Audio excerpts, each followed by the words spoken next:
Welcome.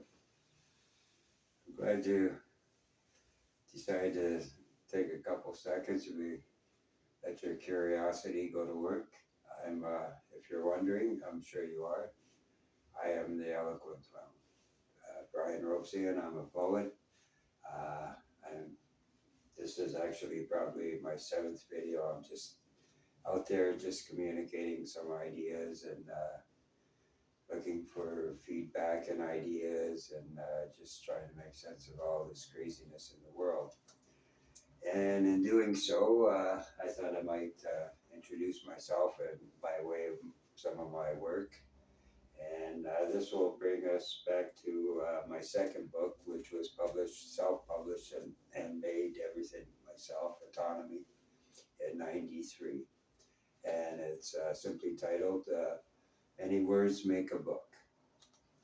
And as most of my books lead off, I like to choose a very poignant phrase in my life that I've learned from somebody else and pass it on. And in this case, that wise man would be Herman Hesse. And his quote, "The true vocation of man is to find his way to himself." Now, this is '93. Now we're looking at 2026. I've never once wavered. I'm still in search of. And that's from a wise man, a sage, to a wise guy with age. But the first poem was written on, not the first poem of the book, but was on January 10th of '92. And I name it Nikolai Ropesian II to my father, parenthesis 1923 to 1967. I named this poem Nicholas Ropesian II, the son I never had, half the father I never had the chance to know. Just as I am here in your absence, so shall your grandson be in mine. And at the time, I might just point out that back in '92, of course, well before I met my wife, and now we have the brilliant reward, beautiful gift of our son Nathaniel. But that was it back then. The fatherless poet, or the sonless poet, childless poet. But from there, I'd like to open it up with another poem that very special to me. I was flipping through television. I'm not a writer per se. I'm a reactionist. I'm a conduit. I'm just somebody who takes really good at taking dictation and focus. Flipping through television one night, and this poem just happened to me. Pretty much as quick as it reads, it was written. Maybe a few minutes here and there and grammar, but I call it remote control, and I was blessed to have it published in this publication here. And this is the 1993 Kairos from Mohawk College in Hamilton, Ontario. And it just so happens that I had submitted, I believe, 2 or 3 pieces for consideration for Board of Governors, $500, and name on a plaque and publication, of course, 2 copies. And of course, that was not to be. And about a month later, the phone rings Saturday night, 10 o'clock. And not expecting a college professor to call somebody who's not even a student and ask permission to publish my poem. So, of course, who am I? Yes, I'm honored. I'm delighted. So I granted permission, and sure enough, I picked up my 2 copies once notified of their readiness. And on the way home on the bus, I opened up the page and I almost fell over. I'm on page 1. Bless their heart. I call it remote control. The only editing they did do was one word. They didn't change a word, just grammatically. I don't know this stuff. And they edited my last name. They just dropped a C. And I call it remote control, and it's even more poignant today. Now I understand the levity and why I got ahead of a few just brilliant writers in this area and internationally as well in this particular publication. But I'll let the poem speak for itself and try to be quiet for a minute. Remote control, archetypes at the push of a button, at the speed of light from the box on the floor. Commercials, selling, more commercials. To pay the price, we pay the price. Cable and VCR, now satellites, a sounding board for all the world to see, hear, have, and want. At the same time, being everything, everywhere, every time, at the same time, nothing. If we can't lend our own voice to the light, the silence will blind us. And a big thank you out to Robert Meegans and Royston Tester of the English department at Mohawk College for allowing me to grace their first page. It was, I'm humbled.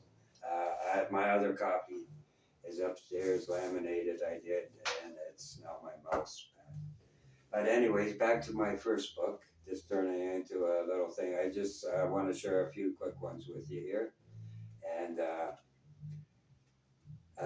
we'll start with where we go here. How about an intense relationship? This was in April 17th of 1993, and I later dedicated to my wife. Of course, we didn't know each other then, but it's called an intense relationship. To wake up inside you with your heart next to mine, beating as one in a world of so many. Mother Nature calls us here to hear the sound of sounds, to smell the smell of smells. The earth, water, sun, and wind at times overlapping. The trees leaves for the fall to fall into this stream of life. We drift like we are two, innocent, free, vulnerable, at times overlapping.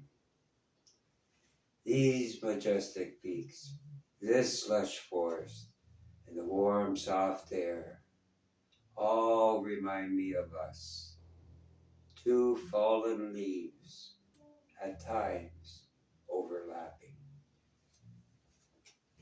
Okay, and from there, I guess love is in the air. So, with any further ado-ness, we'll go to the year of 92 in September, well before Tracy.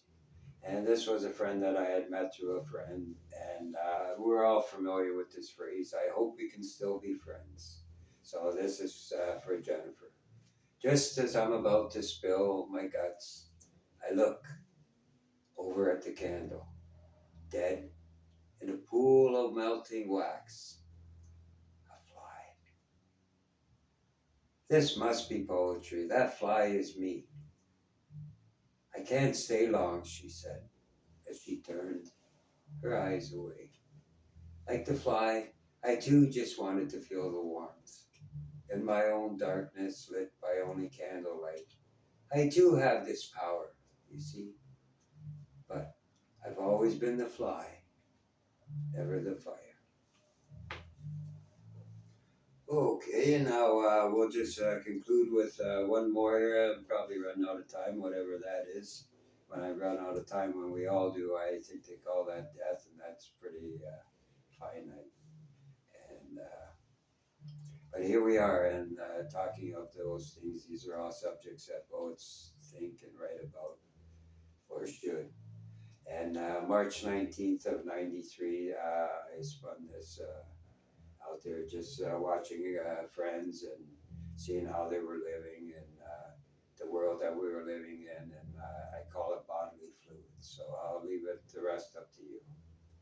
What could bring life could now also death, the beauty and the beast. Wrapped in plastic, breathe as one, in union and or feast. Both are summoned to their knees by the beauty of the beast. Some, like mice within the cage, both hands on the lever, drop like flies among the cries of ecstasy and pleasure, while countless others' innocence is threatened by denial. River flows, and with it goes the chance for a fair trial. Lustful lies and reasons why to count at night like sheep. Another day to stay at home and weep.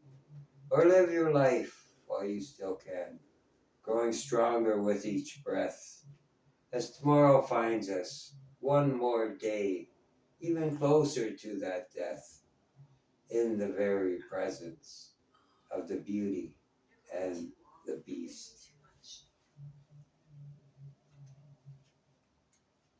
And quickly we'll leave it on somewhat more. And one more poem here quickly. I'm just quickly running out of time here. It's like beat the clock. Do do do do do do do. They're all quick. These are all too long. But yeah, every time your phone is busy, all I have is nickels, and that was written in conjunction to Jennifer. But I'll just finish with one more on this, how I conclude the book, the last poem, the last entry of this second book. Many words make a book available through me, if one should be so inclined. If we could live forever. Now there's a silly thought. Consider all that has come before us. Consider the space and stop thinking of yourselves. We wouldn't even be here if we could live forever. Now that's the end of my words, the wise guy with age. Now back to another wise man, the sage. Rest in peace, another gentleman. Another step, and I shall be where I started. And that was the late, great Irving Layton. Well, thank you for your time, and I am the Eloquent Clown, and I am also the proletariat, and here's my pension plan. And this will be available soon, and then through me primarily, and then we'll see once I reach out to bookstores and have an official launch, and then there's 4 titles to choose from, and I'm giving the books away. So anyways, thanks for spending time with me and your curiosity. Just remember, curiosity has never killed a cat, it just directs them on a different path. Thanks again, the Eloquent Clown. Brian Ropesian. Enjoy your evening, or morning, or afternoon, whenever you're viewing this.